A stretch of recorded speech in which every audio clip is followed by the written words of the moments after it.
গল্পের নাম চালাক গরু ও বোকা সিংহ।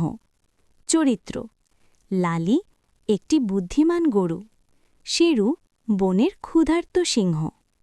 লালি গরু ঘাস খাচ্ছিল। হঠাৎ সামনে থেকে সিংহ চলে এলো।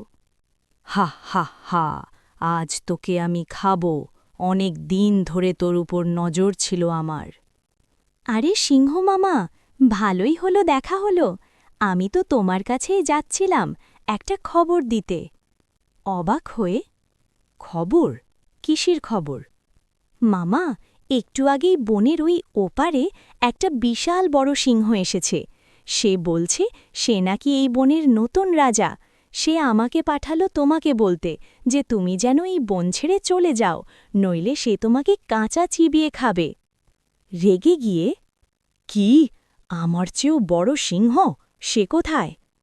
সে ওই পাহাড়ের ওপাশে গাছের আড়ালে লুকিয়ে আছে।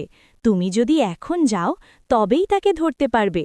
আমি তো তোমার মঙ্গল চাই মামা, তাই তোমাকে সাবধান করতে এলাম। সিংহ রাগে গর্জন করে উঠল। সে ভাবল, আগে ওই নতুন সিংহটাকে দেখে নি, গরুকে তো পরে এসেও খাওয়া যাবে। তুই এখানেই থাক, আমি ওই আপদটাকে শেষ করে আসছি। এই বলে সিংহ উল্টো দিকে দৌড়ে চলে গেল। সিংহ আড়ালে যেতেই লালি মুচকি হেসে নিজের বাড়ির দিকে দৌড় দিল। গল্পের শিক্ষা: বিপদের সময় ভয় না পেয়ে বুদ্ধি খাটালে বড় বিপদ থেকেও মুক্তি পাওয়া যায়।